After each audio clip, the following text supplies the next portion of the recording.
Tá má héana agus hána an difriúil ó na chéile. Agus réitiúm muid go fíor bhá le na chéile agus cabhrann seling a bheith ag agrú rudaí le chéile mar tá ládrochtaí agsúla agus is féidirling a bheith ag taú le na chéile. Stoigh gur hála se nar a bhris scéal fá réabhlaid féle ceáil agus féle campala omlan si bheith na Gaeilge. Cé má grosí na Gaeilge len dáis a drehan amsin gro féle mór a gal bheith aguain agus bhí daoine ar bhís fuúda an sin bhris scéal na méid gal a ré agus an sin brimir se scarrt ó idéal agus le níl a látaí me a dréimle se scarrte a hácht le bí agus go dtír a háise se le hir caiimiis run se dhéanú.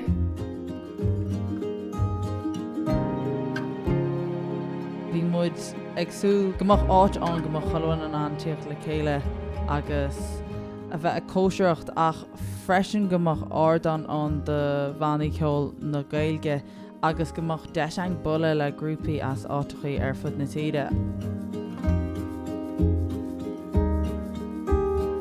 Páisimuid go tíir géad agus a hocaling agus híl go leor gur muid as ar géal a geirí féile a grútiústaí de trí se achnaí. Agus bhí an tá dearg uring tháinig cóircom an racharan arás a rá gomach cadang an Parc Pelle áitiúil a úsad. Stó go bhfuil se omlan pobl bhainithe ar bhealach mar níl aonanna a duine airigid as.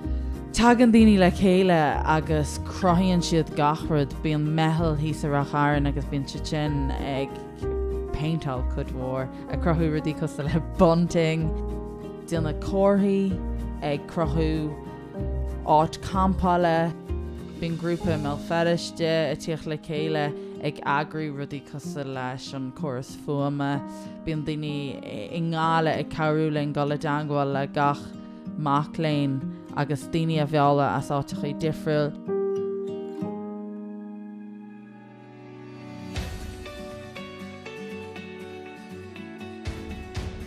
Dar ná is obair Jóna atá gceist agus is obair chruaí atá gceist ach nar a íorann láat sa sprioc a bhain simá sin tú gur bhiúa. Cé gur muid chéin a rítharta nu go leor a bre na Harc a bheith a deama sa chéad bliain. Stoigh gur iad na cheoltarí is mó tharla snéalann sinna gin jeú mar ní rón muoinú agan agus ní róhéthgann le tortaífa a tháinig siad agus gan iad ní bheith néile agan agus muid fíorhuiad éifa sin a tháinig sa chéad bliain. Bhí muid a ggéire an commodóireacht a churcan cín agus gomach spás an go bannaí ceol tíoch le chéile agus gomach siad cínte gomach ardan an agus locht éisteacht agus loch féchanna a crothú ó sin. Is áit nachmíonn tú ag swinine faoi bheith a treidir san natanga nó ag argant le daoine faoi antanga. Is féidir leat taine bhhainte san síl trí Gaeilge agus tarlaíonn sin go nádartha. Tháinig foies ar néile le trí bliana, seir foies níos mó na mar a héalann na aganne. Tá féile ceáil comhaimseir agan in éileach rud nachrán na rubbe agus searcin na rudaí is fearr tá deanta agamsa go dtí seo a héal. Tá an tá dearg uring faoi láthad go bhfuil grúpa Gael a tíocht gan cín atá gríomhach agus i gceire cabhrú lena chéile. A chóirle bheith agamsa don nanne atá geirí rud an teachtahain má ba trúbal físe acu beag se beg na mór na bháil sa chans agus a bheith muíine as do héin.